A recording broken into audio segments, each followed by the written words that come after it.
Welcome to the 33rd Annual Conference of the Adoptive Foster Family Coalition of New York. It's one and only plenary session. Find the path to healing with Riley the Brave. Before we begin, I want to introduce myself. I'm Pat O'Brien. I'm the Executive Director of the Adoptive and Foster Family Coalition of New York. I'm going to moderate this panel today. I want to remind everyone that training certificates are available for this conference, but you must have your Zoom name listed as the name you'd like to appear on your certificate. I will be putting the link into the chat. So I just want HP laptop, iPhone, and Miss Family to know that if you don't put your real name on and you want a certificate, too bad. So just let you know. Please let us know if you have any questions during this workshop. Please feel free to put them in the chat unless the presenter specifically asks for you to unmute yourself and ask a verbal question. We'll keep everybody muted for now so we can all hear the speaker clearly. Additionally, we are encouraging all workshop presenters to add any handouts, slides, notes into their specific event within the AFFCNY network so the conversation can continue. And also throughout, I'm going to put the link to our bookstore. And closer to the end, I'm going to put the link for our evaluation. And we ask people to either fill out an evaluation periodically throughout the conference, but we really like to hear your input. All right, now on to our speaker and the topic today. All right, so I got Riley the Brave. This is a wonderful book. Now somebody wants to talk, right? I got Riley the Brave. It's a wonderful book, and it's so readable. I'm not a big reader, but I loved reading this book. And I also really love Jessica's most recent book, Riley the Brave Makes It to School. Fabulous book. You folks want to know more about her publications. Jessica Sinarski is a licensed mental health counselor and supervisor, bilingual author, and dynamic presenter. Actually, she presented our last in-person conference. She has shared her expertise as a contributor to magazines, blogs, and podcasts, and travels the country spreading this brainy message of hope. She is also the mom of 3 busy boys. Extensive postgraduate training and 15 plus years as a clinician, consultant, and parent educator led her to create BraveBrains, a resource and training platform for home, school, and community. She's created a framework based on the concepts introduced in her award-winning picture book, Riley the Brave, which I just showed you, very readable and actually a great story, that is empowering children and their safe big critters in over 20 different countries around the world. Jessica was awarded the National Voice for Adoption Blenda Lakin Memorial Award in 2021 in recognition of her valuable post-placement support and services to families who have achieved permanence for children in the child welfare system. So Jessica, without much further ado, I'm going to turn it over to you. Well, thank you, Pat. I am really glad to be here with all of you, even if it's in this virtual format. I have worked in the world of foster care and adoption since 2004. And as a bright-eyed 20-something in the South Bronx, I pretty quickly realized that I did not know what I needed to know to be helpful. And one of the most heartbreaking parts of my work was seeing everyone trying, like really trying, and feeling like a failure.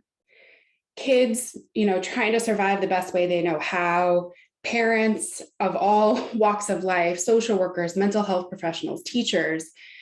It broke me for a while. My family actually wanted me to leave the field, but I knew I was right where I was supposed to be. And my world shifted when I started learning about attachment, trauma, and the brain. I started devouring everything I could get my hands on, and it made so much sense. I was really lucky to do a postgraduate certificate in adoption therapy at Hunter and began listening to all of the members of the adoption and foster care community. And as I started applying what I was learning, things started shifting in my work, and it was powerful. I moved from New York to Delaware because of my partner's job. And to my great good fortune, got to work alongside Jonathan Balin, who some of you may know from the neurobiology of attachment-focused therapy or brain-based parenting that he wrote with Dan Hughes. He is a delightful brain nerd. And as I studied with him and then started leading some groups with him to help professionals dive deeper into this sort of developmental neuroscience field, I just kept having more and more light bulb moments. So it was as we were walking through this book, The Neurobiology of Attachment-Focused Therapy, that we kept coming back to the, like, now what? Okay, so if brains and bodies are hypervigilant, and if we're having all of these miscommunications because of the aftermath of trauma, you know, a lot of what you guys have been hearing in workshops and things for the past 2 days, what do we do? What do we do now? There seemed to be a gap in what research was telling us and in practice. So my mission now is to bring the research to life in really practical ways, which is where Riley the Brave comes in. So I know it's a bit unconventional, but we're actually going to have a little bit of story time. You are taking in lots of information, right, during this conference, and that's great, but we're going to give your brain a chance to just shift a little bit, because story actually hits a different part of our brain. That's part of what I love about picture books, is it hits this front to back connection, this part of our brain that we go to when we're quiet with ourselves. It's part of why we like cry during movies, or why there are millions of love songs in the world. So we are going to read Riley the Brave. Let me get my screen share here. And I'm going to take a deep breath. I have a headache today. I have not been able to kick. So if you're getting micro signs of, I don't know, aggression or something from me, it's just my headache. All right. Let me get your faces and my screen, all the Zoom things. And then we'll jump in. This is Riley. In some ways, he's just like his friends. He zooms on his scooter like Travis. He makes super silly faces like Jorge. He likes eating honey like Sophie, and he paints beautiful pictures like Ernie. But sometimes he feels different. There are some confusing things from his past that are hard to talk about. His friends don't know that sometimes when he thinks about the past, Riley feels all mixed up inside. But guess what? There's something else his friends might not know. Riley is very brave. When he was younger, Riley was brave like a plucky porcupine, keeping big bears and little critters away by being prickly. Riley was brave like a smart little squirrel, saving up lots of food, just in case no more food came. Riley was brave like a terrifying tiger, using his claws to swipe and scare other animals away. Sometimes Riley was brave like a clever chameleon, blending in so no one could see him. When things were really scary, Riley learned to be brave like a tough, tough turtle. He would pull up in his shell so no one could hurt him. He tried not to need anyone anymore. But now Riley is learning new ways to be brave. Now he gets to be brave like a cub. He is learning which animals are safe to be around without being prickly like a porcupine. Safe critters will be kind and caring. Safe beasts will not hurt or threaten you. Safe animals will not ask you to keep secrets. Safe friends and big critters will help you feel safe. Riley is learning that he will always have enough food. He can go and get carrot sticks whenever he wants. He can even bring an apple with him on long car rides, just in case. Riley is learning how to handle his big tiger moments. He is even starting to use his words to talk about how he feels, especially when his feelings get really big. I get so mad when you leave for work because I'm really scared that you'll never come back. And if you're watching on your phone, you might not be able to see there's a broken lamp here on the floor. Oh, sweetie, thanks for telling me. It must be so hard to watch me leave each morning.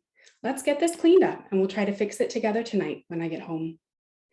I know it might not sound like much to tell someone that you're feeling mad or sad or scared, but Riley didn't always get to have those feelings, so it is a pretty big deal for him.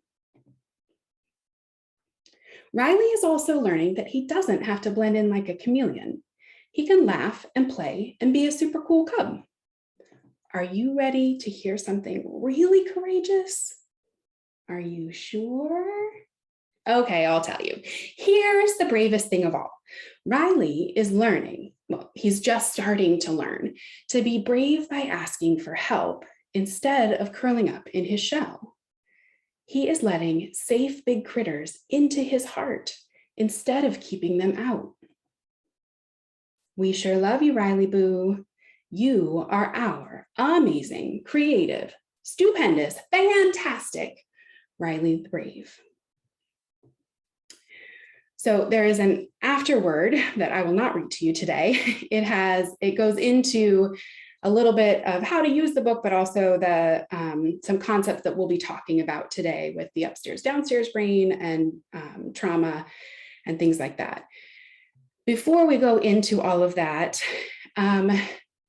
Pat invited me here to share a little bit about how my books are being used.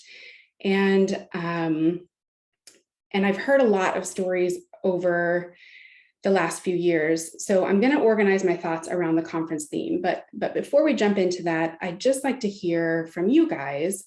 What do you notice as you hear that story? Are there situations coming to mind? Do you notice anything in your feelings, in your thoughts? Go ahead and type it in the chat, or feel free to, if it's easier, maybe raise your hand with the little hand emoji, and we can come to you to unmute. Here, I'm going to turn off my screen share for a minute. We see some calm parenting. Yes.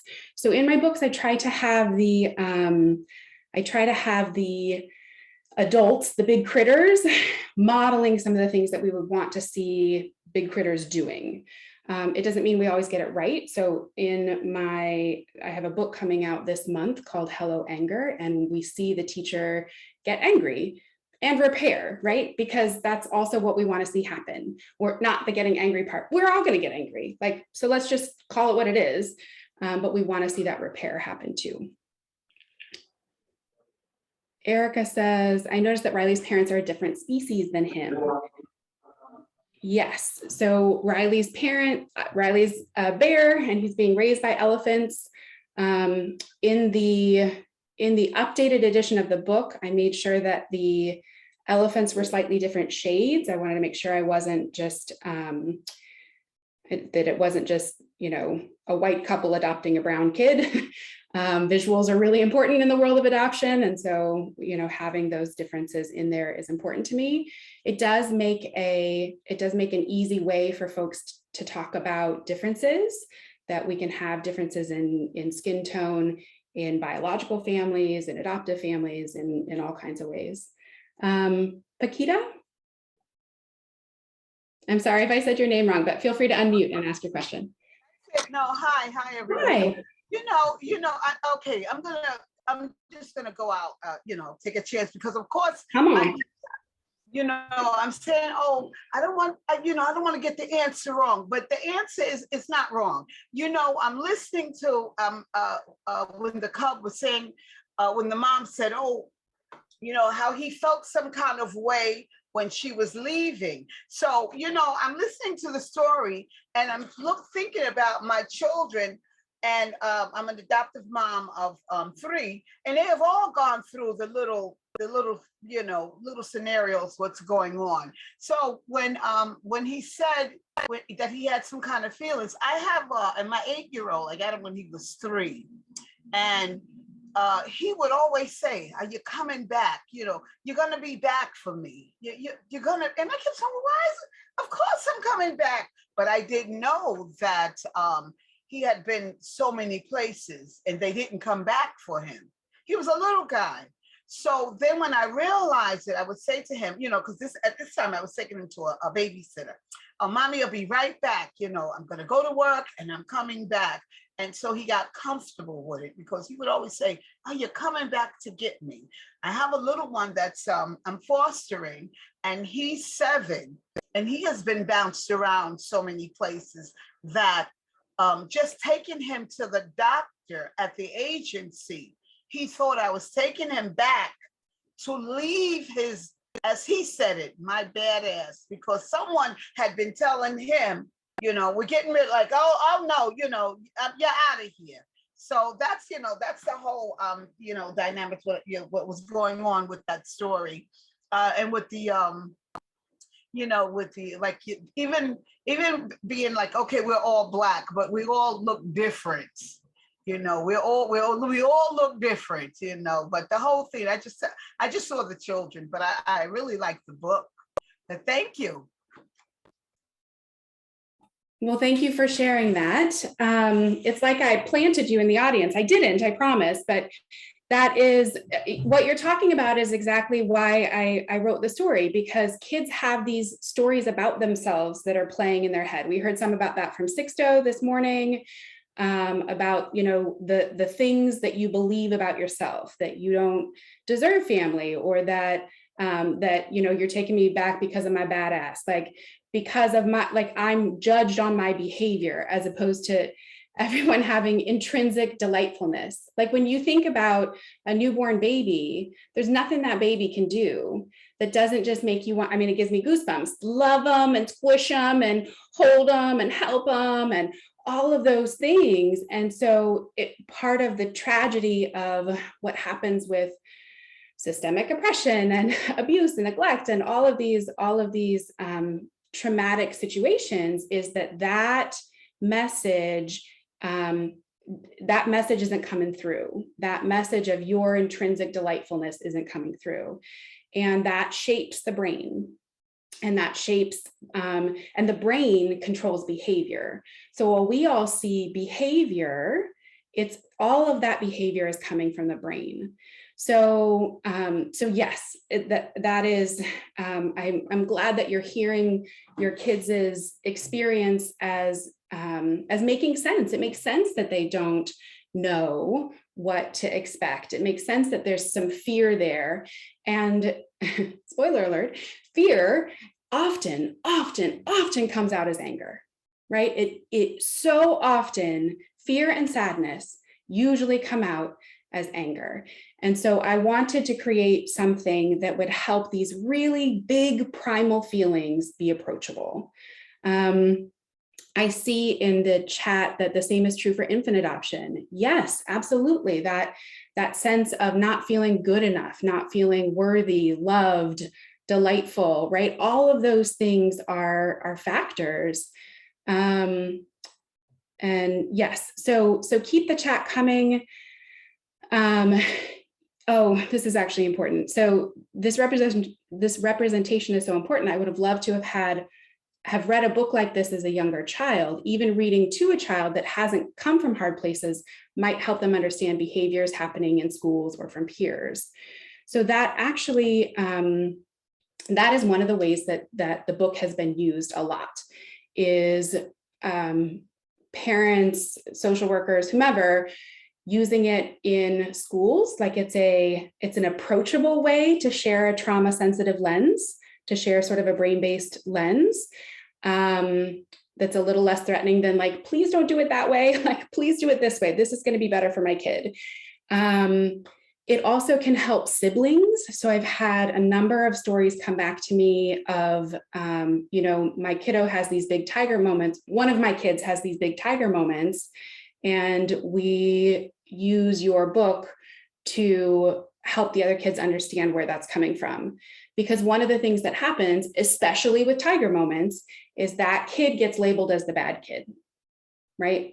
And I saw it in the child welfare system all the time, where, you know, the oppositional defiant disorder diagnoses and all of these things that, like, Of course, they're being defiant. They have not learned that adults are trustworthy. What in their life has shown them that adults can be trusted? So yeah, their brain is going to be really going to want some control in their life. They're going to have a hard time trusting you to make good decisions for them because that has not been their experience.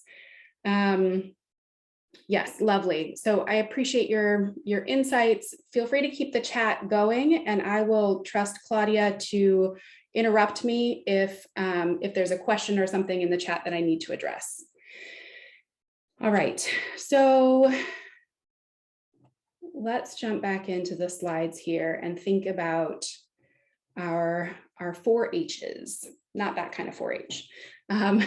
So let's talk a little bit about where Riley the Brave can help with our hurting. So every child, every adult I have ever worked with who has experienced childhood trauma is wrestling with shame. It's usually covered with some bravado, like, I don't care, you can do whatever you want, I don't care. You can never consequence them, the shame out of them, that's not possible.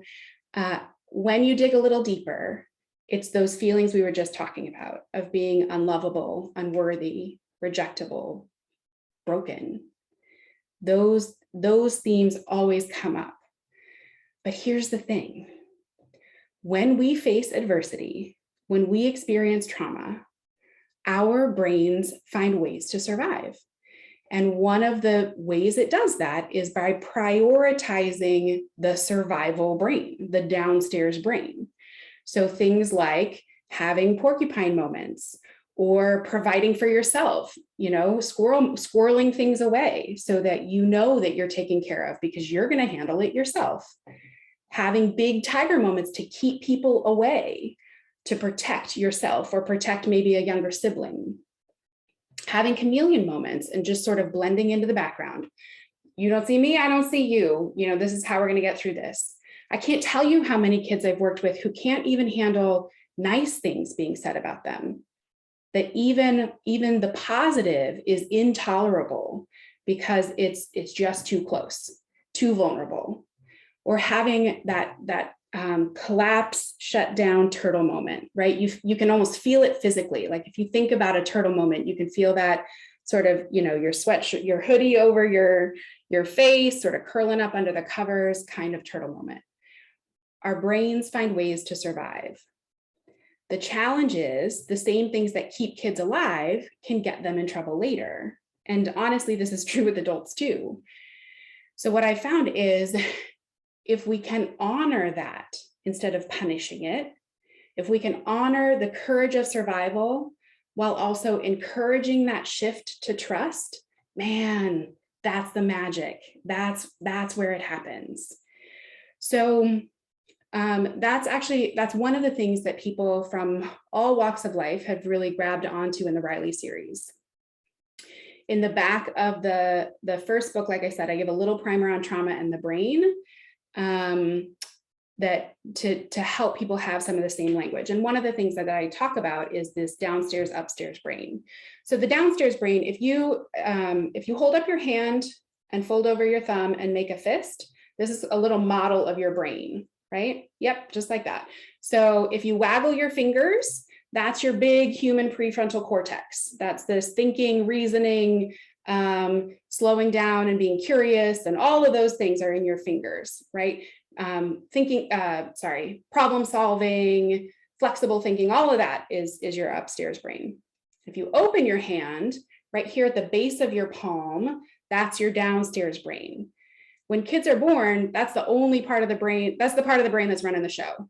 The downstairs brain is defense mode. It's quick reactions. You can't have like a reasoned conversation with this baby. Like, oh, it's fine. Can you not see that I'm getting your bottle? Like, I don't understand why you're crying, right? That's not like, of course we wouldn't do that. Of course we wouldn't do that. That's absurd. No, the downstairs brain is quick reactions. It's primal emotions and instinct. Everything is dangerous to a newborn, even gas bubbles, right? I remember with my oldest, we had this move, we called it the offering. For some reason, it was this method of like holding him. That was the only thing that would get him to calm when he was really upset. That was what worked for him. right? Downstairs brain favors power and control over cooperation. I know when I'm going into my downstairs brain because I just want the behavior to stop, like shut it down. And I don't care what anyone's learning, and I don't care about cooperating. No, my downstairs brain is kicking in, and it's not the most helpful, but you know, I'm human. The downstairs brain is about survival. So to build those, to build the connection to that upstairs brain so that we're still not doing this every time we're hungry, because that'd be a little weird. I mean, some of us still do it a little bit when we're hungry, right? Like this kind of reaction.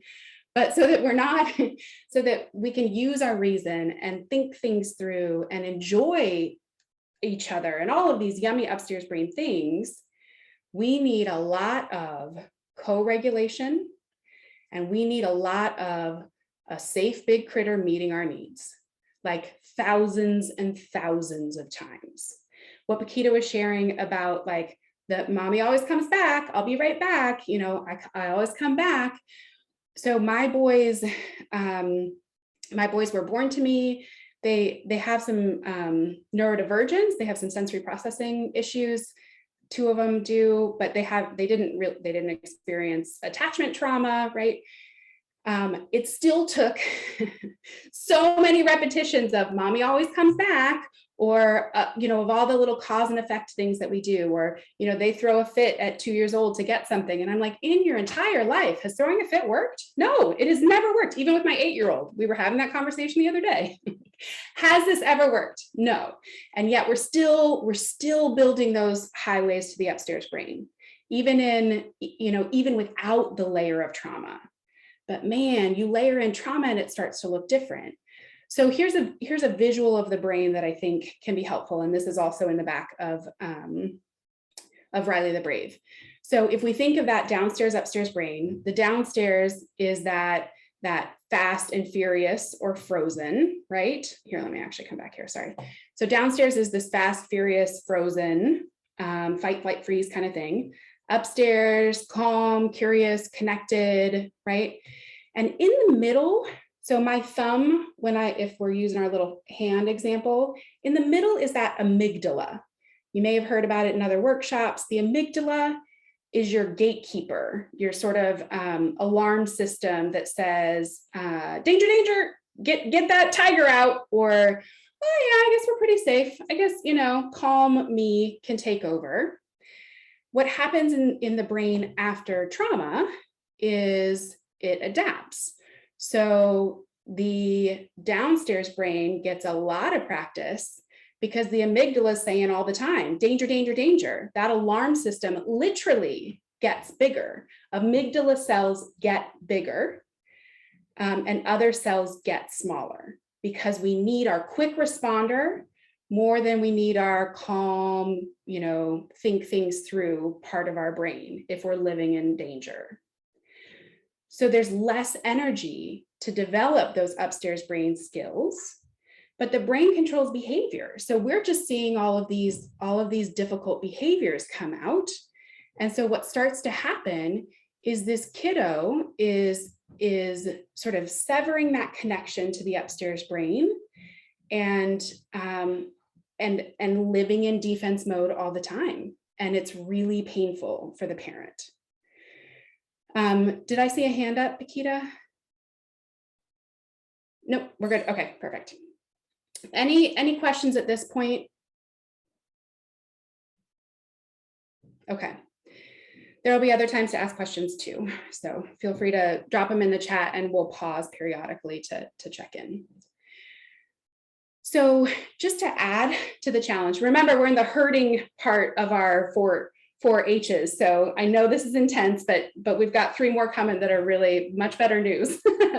But we have to face the yucky stuff, right? We have to see what's real and address it. So one of the challenges is that the automatic reaction for adults to downstairs brain moments is our downstairs brain, right? So we have this series that plays out where trauma changes the brain of a child, the brain controls behavior, parents' brains are responding to children's behavior, and trauma begins to change parent brains. it's really easy to imagine. We can all think of times probably that this happened to us, where instead of that loving, connected parenting kind of way that that the elephant parent responded to Riley in the story, that we would have had our own tiger moment. Or maybe we would have had a turtle moment and shut down, right? Fine, nothing I do matters. I can't win with you, right? That's normal. It's not you failing, it's your brain trying to protect you.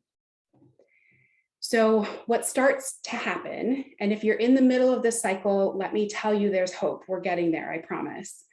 What starts to happen is this blocked trust, blocked care cycle, where a child is in self-protection mode. That defense brain is loud, right? The child is sending confusing signals. Breaking a lamp is not the thing we would think means, I'm really going to miss you, mommy or daddy, right? That's not like our brain. We don't make that automatic connection. If a child was sad, that would be so much easier to have empathy for, but that's not usually what we see after trauma. So the child is sending confusing signals. I hate you, don't leave me kind of things.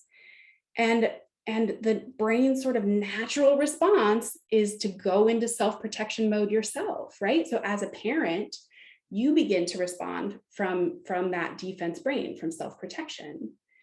And what happens there is we get this double lid flip, right? So the kid has flipped their lid, their downstairs brain is running the show, and I, as the parent, have flipped my lid too, and my downstairs brain is running the show. And we got no co-regulation happening. The only thing we're getting more of is dysregulation, more mistrust. And now defense brains are running the show. Our stories are negative, right? They're gonna give me away because I'm bad. I'm a terrible parent. I can't help anyway. Why try, right? Curiosity, connection, they're offline because that's upstairs brain stuff. And round we go.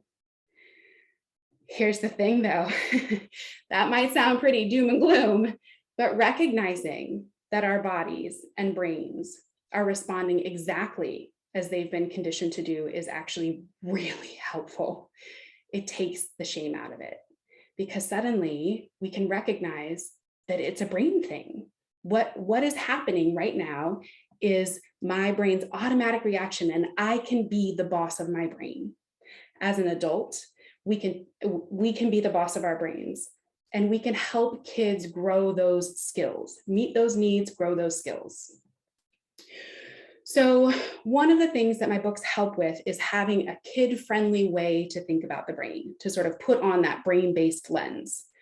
Because we know that these downstairs brain moments are not the end of the story, that we can climb out of them, right? So sometimes with kids, I'll even, if I have enough connection with them, I'll even use my fingers on their heads, right? To talk about like, oh no, we're down here, we gotta climb up out of our brain. Where's that upstairs brain? And we need it to help us out, right?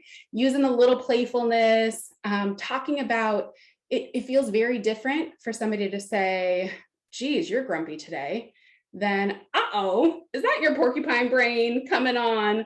Whew, how are we gonna get those quills put down? What can we do? How can I help you feel safe so you can put those quills down? We also wanna notice and nurture those upstairs brain moments. So when we want to catch kids, when we have glimmers of that upstairs brain stuff happening. So this is upstairs brain moments. I also have a newer resource about being brave like a cub, because that's the language I used in the book, where Riley's learning new ways to be brave, that has helped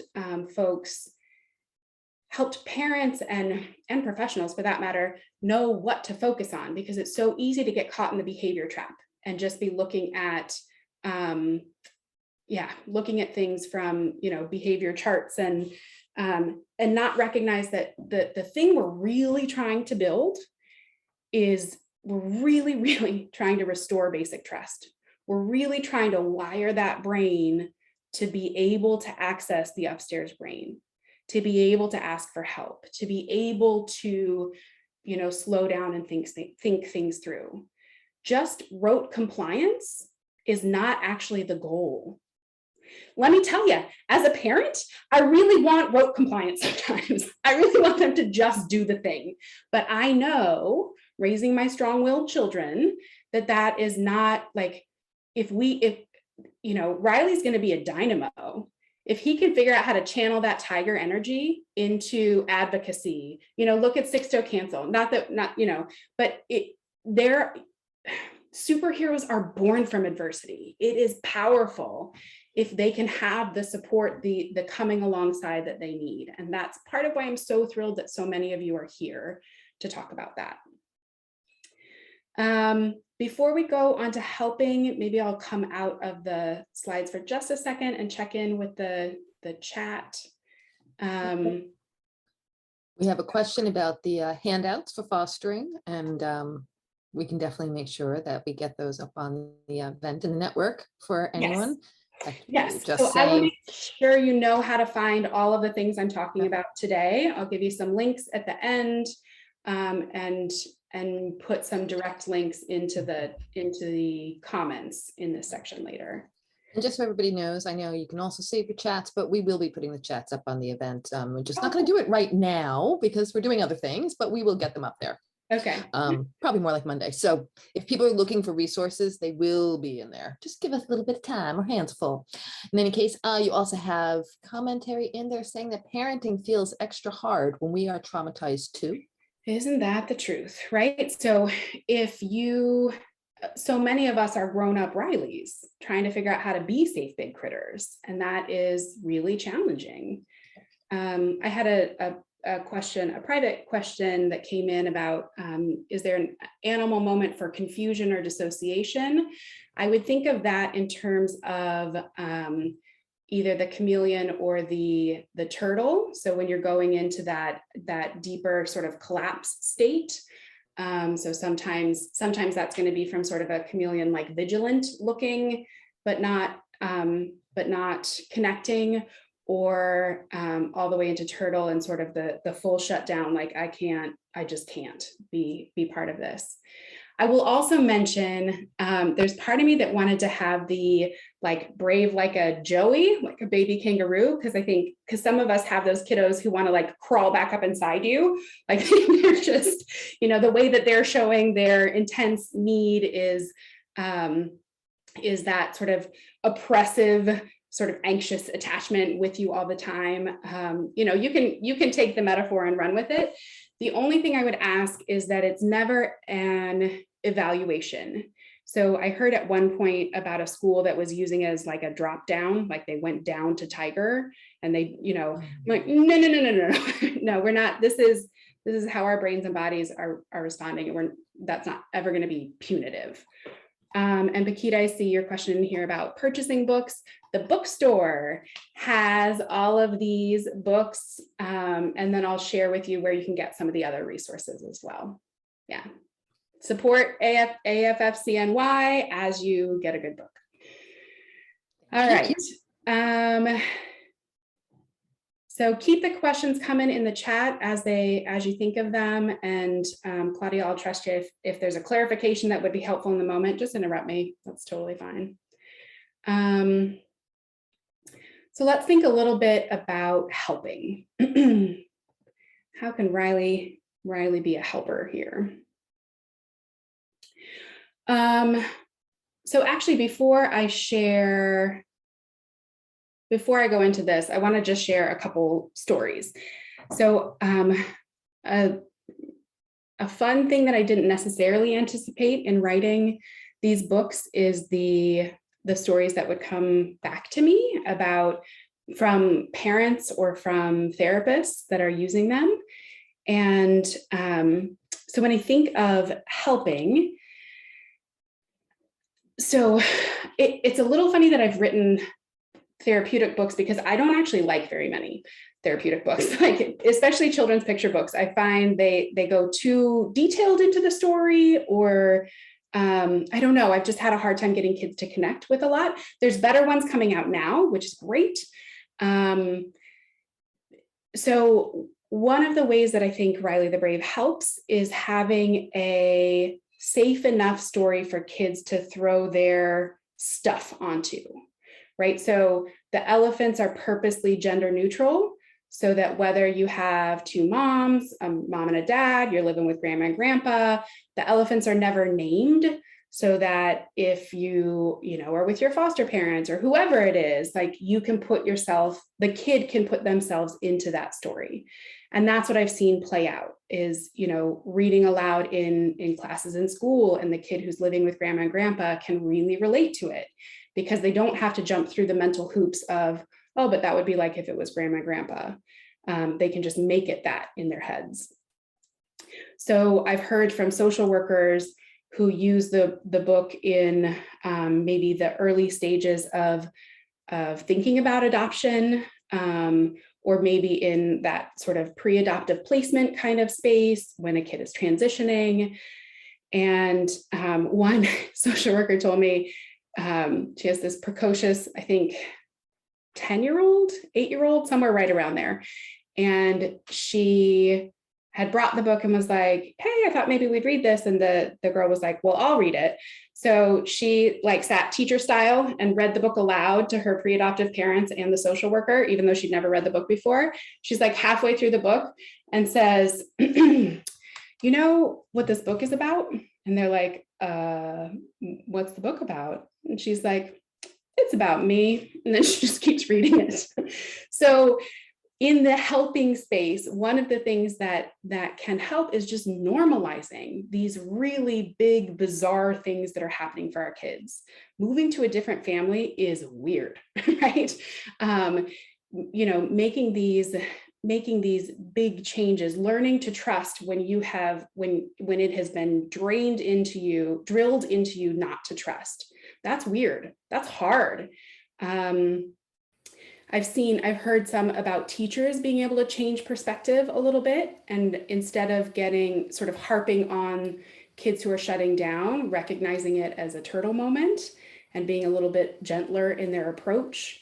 And lots of folks have reached out to say it gave us language. It gave us language to talk about the big stuff, those tiger and turtle and porcupine moments.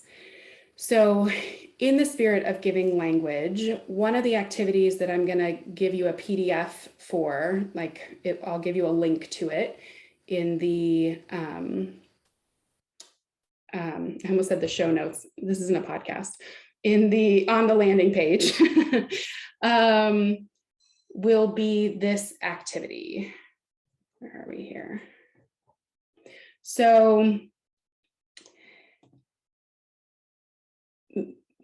we are working to make these big primal feelings a little more approachable. So an activity to help do that is sort of taking some time with each of the downstairs brain moments together. I encourage you to participate with a recording that I've done of this, and that's the link where you can get there. It is case sensitive, so you'll want to go to that exactly. And read Riley the Brave aloud. If you don't want to buy it, request it from your local library, whatever works. Use either this PDF that I'll share with you or these thoughts and feelings cards, which you'll see on the next slide, to spend some time in discussion and encourage empathy within your group, your family, whatever your situation is, about the differences and similarities in what you hear. So let me just show you a little bit of what that will look like, even though we won't have time to do it today. So thinking about having a tiger moment, we want to check in with, we want to first get that moment in your mind, a time that you acted big and scary, or called names, or yelled, or wanted to be mean, had those aggressive thoughts. Maybe it's running away. Maybe it's more the flight side of that tiger. I want you to think of your own tiger moment. In fact, we'll do this first one together. Think of your own tiger moment. And we don't get to say what somebody else's tiger moment was, or what they felt during their tiger moment. That's not the point of all this. We got to think about our own tiger moment. And now I want you to think about where you feel it in your body. When you are having a tiger moment, where do you feel it in your body? And just drop it in the chat.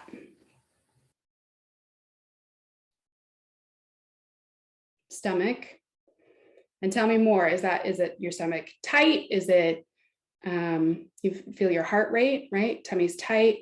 No idea. It's hard to, so that's also super normal, right? To have a disconnect with our body because it hasn't been safe to feel our feelings. Super, super normal. Throat, chest, stomach, gut, face gets hot, right shoulder blade and chest. You're like ready, right? You got your dukes up. Chest and throat, head a little throbbing, jaw, literally see red. Yeah, there's a reason anger is often portrayed as red because our blood flow increases. Chest is tight, right? Many of us have been conditioned to not feel. So if you've never had the opportunity, just like Riley, to not feel, this is hard. Back of neck, the back of my neck gets hot too. You can feel it like prickle up the back. It's not comfortable. Yeah, good for you, Jen. Breathing becomes off. So there's a question I will address here, Jacqueline.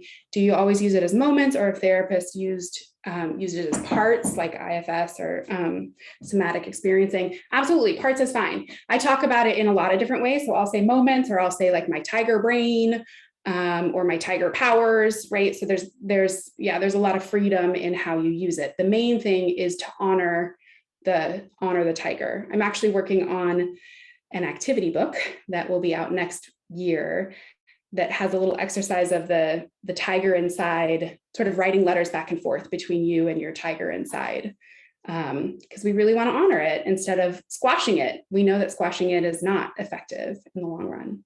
All right, awesome job, you guys. So considering where you feel it in your body and what you noticed, what do you think you need? What do you need when you are having a tiger moment?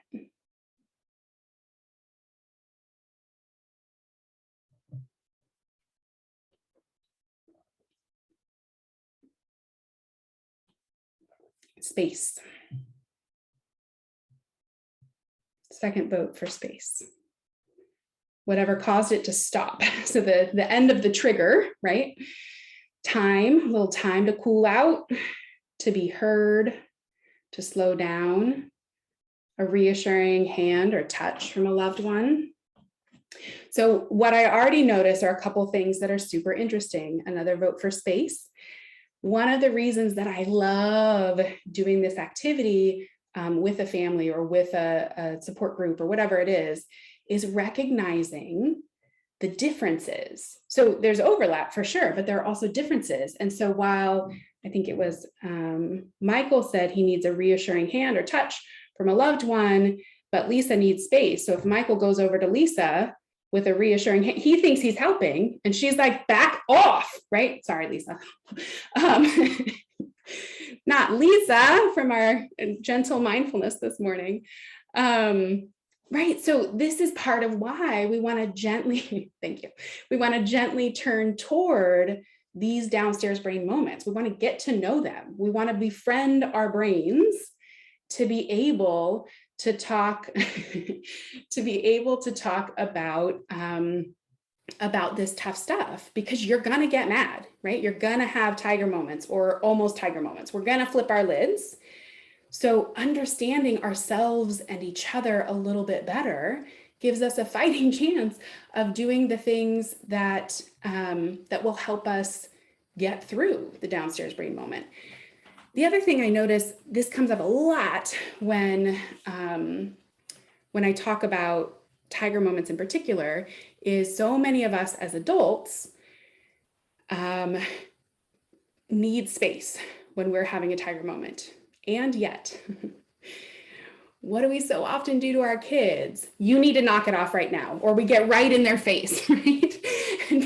Like, no, if you're getting in the face of a tiger, they are not tigers. They are having a tiger moment. They are brave cubs. But if you did get in the face of somebody having a tiger moment, what do you think is going to happen? Chester, yes, come here. I said, come here. Now I'm aggressively telling my kid who's freaking out to come here, and we've just got flip lids everywhere. Not great. We're not making any progress toward building those highways to the upstairs brain. This is a judgment-free zone. Listen, it happens to all of us. So if you're like, oh, geez, Yep, we've all been there. And that's why we're having this conversation today. So that was just doing it with tiger moments. I really encourage you to go through all of the downstairs brain moments. I saw in the chat, marriages can use this, 100% agree. I've known a number of counselors who've reached out to me that use Riley the Brave a fair bit in marriage counseling at this point, because those primal things just take over. You know, we don't know why. It's not necessarily adoption or foster care related. It's just our brains and bodies. We all have porcupine moments, right? It's part of being human. We all have some trauma. Ain't that the truth, especially nowadays. All right, so we're thinking about helping. There is a whole host of free resources that you can use as parents and caregivers, or share with parents and caregivers in your world, including even a free webinar for parents where they can participate along and do some of the things that we did today. That is all at rileythebrave.org, and you'll go into the parents corner to access that. Okay, we're still in helping, we're getting to healing, I promise. So a fun new addition to the series last June now, it's almost been a year, that Pat mentioned at the beginning is Riley the Brave makes it to school. And what happens in this story is seeing PACE in action. So if you've been around the network for a while, you have probably heard of Dan Hughes, or this model of parenting that involves being playful, accepting, curious, and empathic. I mean, the brain boosting power of PACE, the relationship healing power of PACE cannot be overemphasized. It is really, really powerful. So I wanted to write a children's book that would introduce that to, largely to parents. So one of the ways that folks, I'm going to share a couple stories actually about how this has been used. I actually just got, here, I'm going to pause my screen for a second so you're not just staring at the book. If I can remember how to, suddenly it's struggling. Stop share, there we are. So we can see each other's faces. If you'd like to turn your screen on, I'd love to see your face. So I got a message from a parent who was having a hard time with her kiddo was having a hard time getting to school. And it was very clearly, she's like, I know it's not rational. She knows it's not rational. Like downstairs brain has taken over. But it's intense. Like she just cannot go. It's terrifying. Her stomach hurts. Like she can't go. She's 15 years old. And then I got another message from her and she said, well, she made it to 2 bells, largely, or in large part, with the help of Riley the Brave Makes It to School. This is not a book for 15-year-olds, but this is adorable, because her older sister, who was home from college, would like snuggle up with her and read it to her and like change the name in the story to be like, Pamela the Brave. And they read it over and over, and it just normalized the big feelings that this kiddo was happening. It's the story of a grumpy morning. Riley wakes up, feeling like a porcupine, and we see the elephant parents pacing him. And then the afterword just has a few little tidbits. So with all of my books, my goal is to without being too preachy, to have a little modeling in it. And in the afterword, there's a lot of empathy and compassion for parents, because Lord knows I talk about this stuff all day, every day. And it is still the very, very hardest to do it with my kids, right? That's always going to be the case. You're not weird. It's totally normal. So that is PACE. And I see that we have the coalition's reframing parenting training in the chat as well. If you haven't checked that out, I highly encourage you to. It's powerful stuff. Okay. All right, we have 20 minutes left. Should we get to some healing? You guys ready? All right. So, one last part of the help on the helping side of things is the Riley the Brave books have been really helpful in sharing a brain-based lens with teachers and community providers. So I hear from a lot of people that bring their book to their therapist or bring their book to the child's teacher or to the IEP meeting or to the whatever, because it diffuses the tension around these different opinions about how behavior should be handled, that we can pull back and actually look at the real thing that's going on. So one of the ways that we do that is by helping bring this language into the classroom. And so, you know, if you have a kiddo who is going to have lots of tiger moments because their brain is wired for defense, it's wired for self-protection, we want to make sure we're helping teachers notice those brave like a cub moments too. If there are any educators on the call today, you might be working with parents who don't think from this brain-based perspective. And so even using this can help send home language to the parents so that when they get the "your kid was bad today" note home from school, because we've all gotten those, and I'll tell you as a mom, it sends me straight to shame. I have to really exercise my upstairs brain to see that, yeah, it's normal. This is what happened. And usually the instruction is talk to your kid about it. And we know our kids often can't handle being talked to about their bad behavior. So just giving some language around that. Again, if there are educators who are interested in learning more about that, there's a whole host of resources over on BraveBrains for you. bravebrains.com/edu has some specific things. All right, guys, healing. Whew. So I love direct service. I was listening to Sixto this morning and thinking about how his brain works with systems and admiring it, because I am a big thinker. I much prefer the diving deep. I want to know your whole story. I want us to work through it, right? I'm a therapist through and through. And so it's been a little bit of a challenge to shift into not getting to do that as much because there are just only so many hours in the day. But I really felt the call to equip other therapists and professionals and parents on their healing journey. And that seems to be what's happening. So I've heard from multiple therapists about adults bringing Riley the Brave back and forth to their therapy sessions to work on their tiger and turtle and porcupine moments.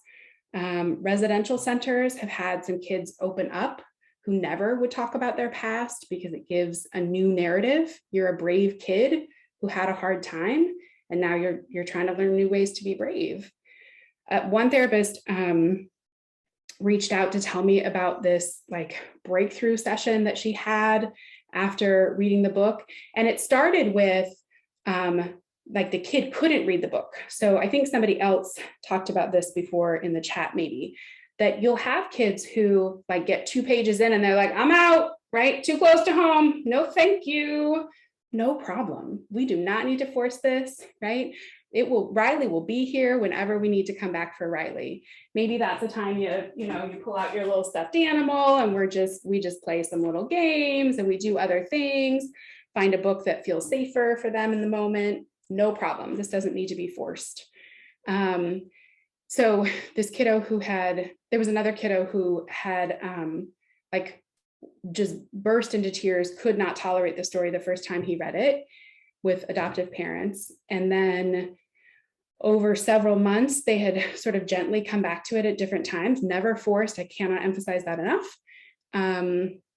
Come back to it at different times. And then the mom reached out to me to say, I just have to tell you, now he's like, flips the page and he's like, and I'm brave like that. And I'm brave like that. And I'm brave like that, as it's going through all the brave like a cub moments. So there's lots of ways to bring it into to healing spaces. I visited a prison, a women's prison, and because most of the women there are there because of big squirrel moments or tiger moments. but they want better for their kids. So, we were talking through it a little bit and how they had not had very many safe big critters in their life and how they could be safe big critters to others. And so I heard from the social worker afterward that that she could hear their discussions, like them talking about, "Oh, are you getting porcupiney?" like with each other after our time together. So you guys remember this picture earlier in the slideshow? Look at how sensory rich this co-regulation is, right? What senses do you see involved there? Can you put it in the chat?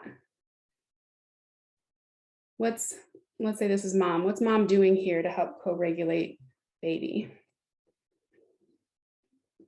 Touch, sound, right? She appears to be doing the like shh, shh, shh, right? Yep. Looks like breath, touch, smell, right? So she can smell mom, she's close, absolutely. Baby's trying to put the fist in the mouth, like there's some taste stuff going on there too, of trying to soothe with oral something. Every time I see this picture, I want to start swaying or bouncing, right? And that gets some of our hidden senses involved. So next in the Riley the Brave series is some help with the senses.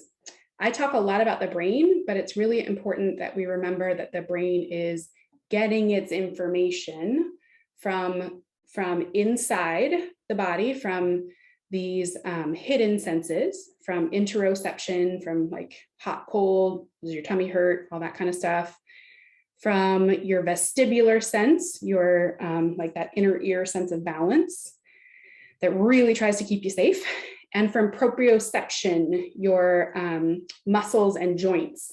So when mom is bouncing or patting baby or swaddling baby, all of those are intense proprioception input activities. And so coming in September, there will be some more help with understanding the senses and some just really practical tools for getting the senses involved, because healing is really, I mean, we know now more than ever, it really is this bottom up approach that you can't cognitively fix, quote unquote, attachment. That's not, it's not a thing. Okay, I'm going to tell you about a couple more resources, and then I will turn the slides off to have a few minutes to discuss at the end. So we've been talking all about the Riley the Brave series. You may have seen in the bookstore, What's Inside Your Backpack. It's from a different series that just started during the pandemic, using that metaphor of books and backpacks and things that we carry that weigh us down. It does have more words than the Riley series. It's really geared toward like upper elementary and beyond. I just want to give that warning if you're used to the Riley resources. And the next book in the series is coming out in like 2 weeks. So the information is there if you're interested in learning more about that. And this is not here's 3 things you can do to not be angry, but more of a like, we got to dig underneath. Anytime anger comes flying out the top of your backpack, there's other books underneath, right? You're feeling hurt, you're feeling left out, whatever it is. So that's where you can find out about that. What I love about my job is that even though we have stories and pictures and backpacks and bears, we are working on deep brain structures. We are hitting that brainstem. We are calming that amygdala. And we are working on building connections to that upstairs brain. You've got this. You are showing up. You are doing the work. And I am so happy to be on the path with you. If you want more support on the brainy journey, check out bravebrains.com. That's more the professional side, schools and mental health and child welfare. You can also find, as I mentioned, the books, posters, bears,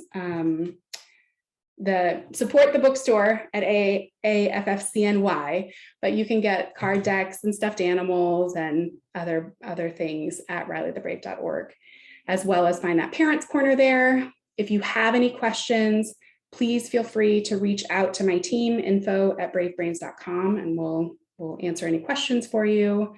And then this is where you can find me online. And with that, I will stop my screen share and come back to your lovely faces or your black boxes with names and numbers. I know it's a long time to stare at a screen, so I don't blame you for giving your eyes a break.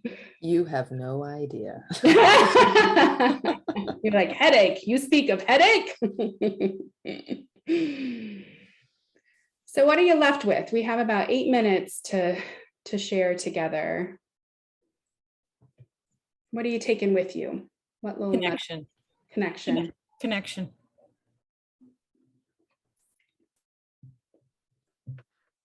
And that's a general connection. That's everything. It'd be any type of sensory or anything. It started off with the calmness of the parent, just calm. Okay, I'm going to try. Ground myself. That's what I'm taking away. Nice. I want to. Oh, No, you're good. Yep, I'm waving at you. oh, Have oh, it keep out. yeah, I want to know that, like the book. What's the age group? You know, what's the age group? Because I have the 7-year-old that I'm fostering that I would really like. You know, he's I don't want to say problems, but he's the busy one.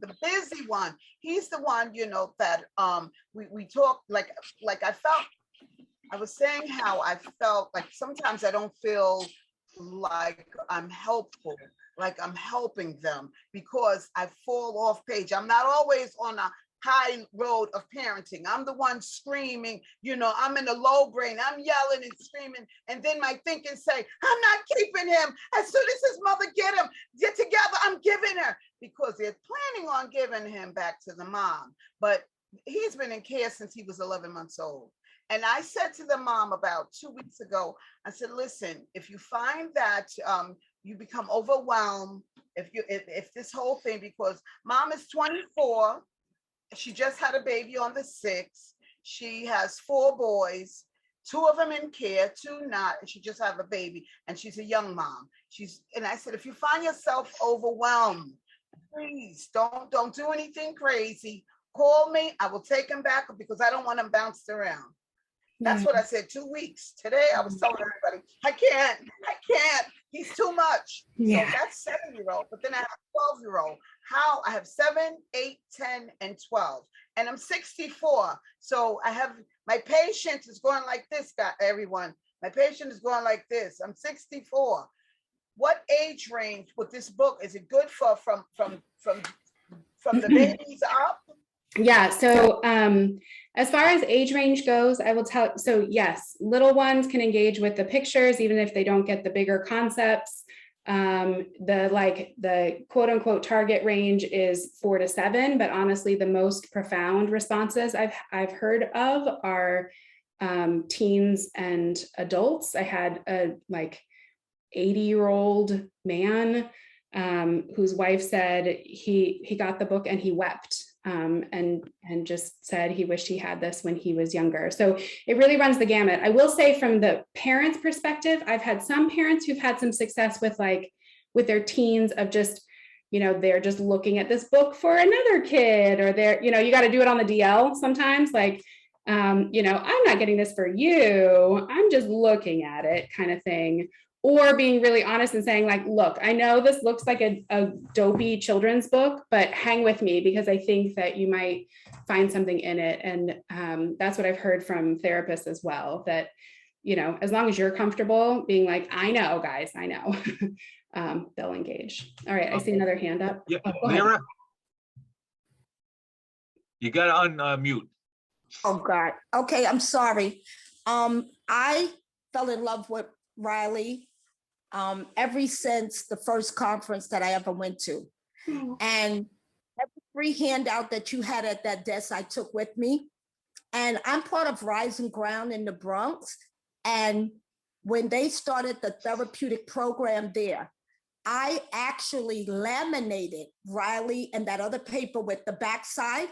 And I made folders and gave every person in the program, even though I was a student too, but I thought we could not do it without Riley.